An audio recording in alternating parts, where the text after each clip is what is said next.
안녕하십니까? 배팅 부동산 우리의 미래 일본도 주택시장 양극화 진짜로 그런가 분석은 해봤나 진행하도록 하겠습니다.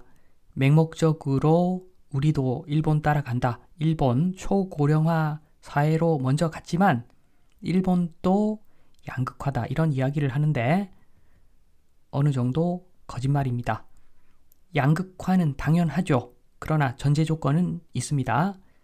실거주 공간이면은 양극화 당연히 존재합니다. 그런데 투자용 물건일 경우에는 전혀 그런 세계는 없다는 것을 말씀을 드립니다. 크게 세 가지 측면에서 설명을 드릴 수가 있습니다. 첫 번째는 일본은 감가상각을 반영하는 시장입니다. 실거주 시장이라는 거죠. 그래서 대한민국 전문가 아마 사기꾼 같기도 합니다. 일본도 동경 등 핵심 지역은 많이 오릅니다. 이렇게 이야기를 합니다. 새빨간 거짓말입니다. 전제를 이야기해야죠. 한국 부동산은 투자용이죠. 일본 부동산은 실거주용입니다. 실거주 측면에서는 동경 핵심지, 주거지 많이 비싸죠. 인정합니다. 그러나 이게 투자용으로 접근하면은 전혀 다른 이야기가 되어버립니다.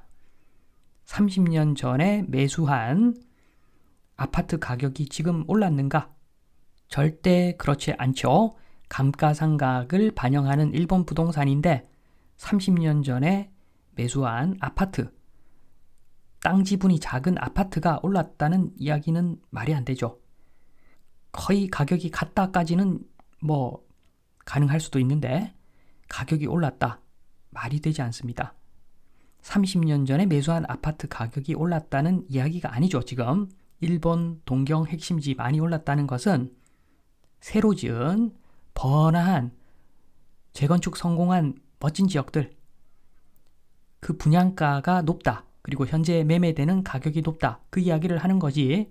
그 아파트들이 그 맨션 우리나라 꼭 오피스텔 같은 게 아파트라고 하는데 그 아파트들이 30년 전에 지어진 것인가? 그런데 지금 많이 오른 것인가? 절대 그렇지 않다는 겁니다. 그러니까 이것은 오도를 하는 거죠. 오도를 하는 겁니다. 한국처럼 부동산이 투자용 자산이라고 생각하면은 절대 저런 말 할 수가 없습니다. 일본 동경 핵심 지역 비싸다. 맞습니다. 그러나 많이 올랐다. 전혀 사실과 다르죠. 감가상각을 반영하는 실거주 시장입니다. 몸테크 그런 개념 없죠. 재건축을 공짜로 하는 그런 나라가 아닙니다. 감가상각을 반영합니다. 그런데 어떻게 많이 올랐다. 이런 표현을 쓸 수는 없죠. 똘똘한 한 채는 물론 있습니다. 그거를 말씀을 드리면 낡은 고층 건물이 있었는데 동경 핵심부에 2억짜리 아파트입니다. 너무 낡아서.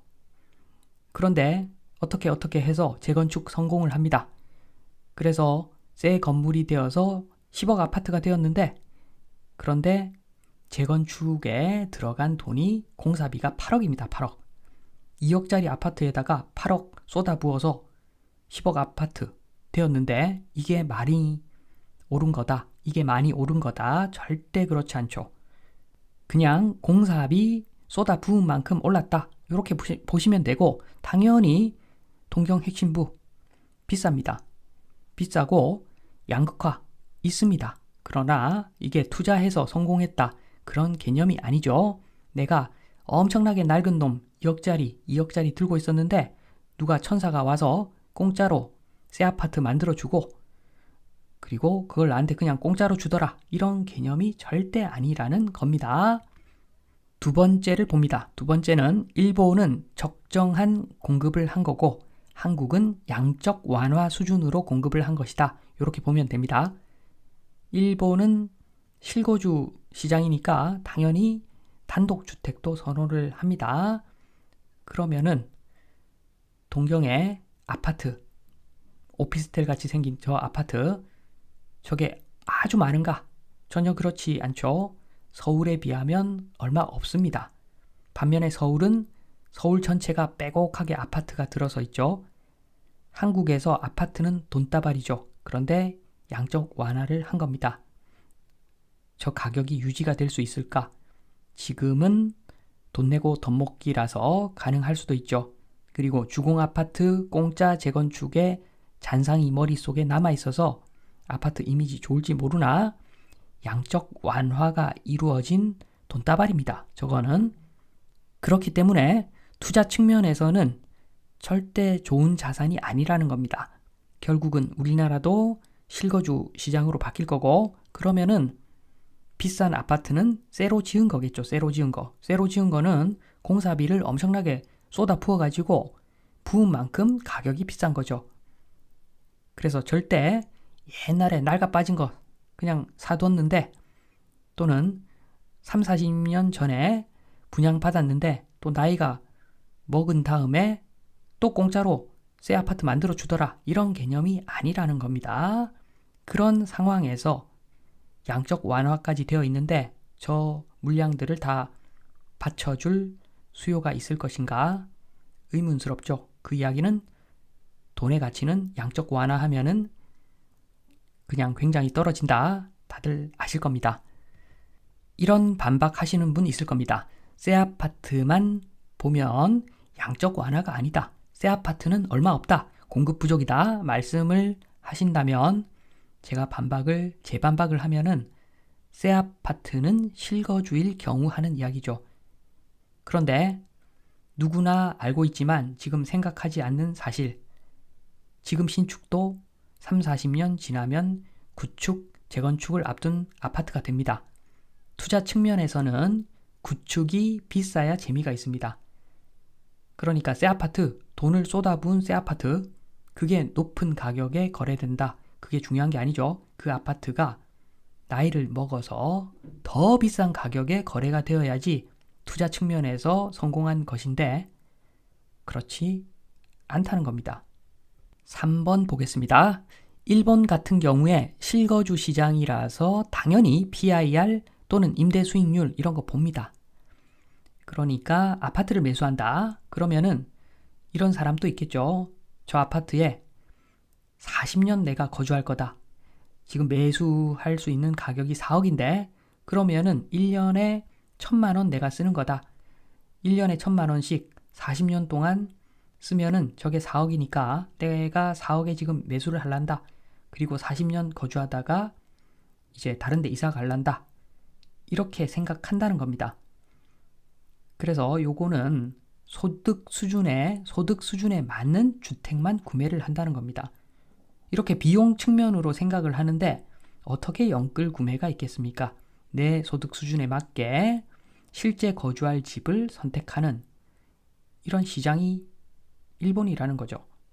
이렇게 전혀 시장이 다른데 지금 어떻게 보면은 과거의 일본하고 현재 일본 사람들이 생각하는 주택에 대한 관념 자체가 완전히 다른데 어떻게 일본도 동경 핵심 지역은 많이 오른다 라고 말할 수가 있습니까? 일본도 동경 핵심 지역은 많이 비싸다가 맞는 말이죠. 많이 비싸다가 재건축에 공사비 때려 부으니까 당연히 비싸죠. 그러나 그게 가격이 올라간 것은 아니더라. 구축이 나이를 먹으면서 더더더 가격이 올라갔다. 이런 표현이 성립하는 것은 절대 아니더라. 그러니까 벌써 답 나왔죠. 대한민국에서는 주택이 실거주가 아니라 돈 내고 돈 먹기입니다. 돈 내고 돈 먹기인데 일본은 새로 지어서 비싸진 거지 오른 게 아니죠. 그러면 당연히 서울 아파트, 서울 핵심지 아파트도 투자 측면에서는 꽝이라는 겁니다.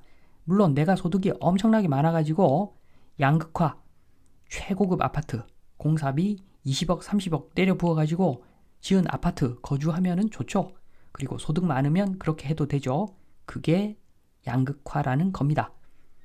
네 번째로 보너스 말씀드립니다. 한국의 메타버스 세상 오고 아마 20년 뒤에나 일본 전파될 겁니다. 일본은 옛날 생활 방식을 고집하죠. 일본 여행 한번 가보시면 압니다. 굉장히 예스럽습니다. 좋게 말해서 예스럽고 IT 관련해서 꽝입니다. 꽝.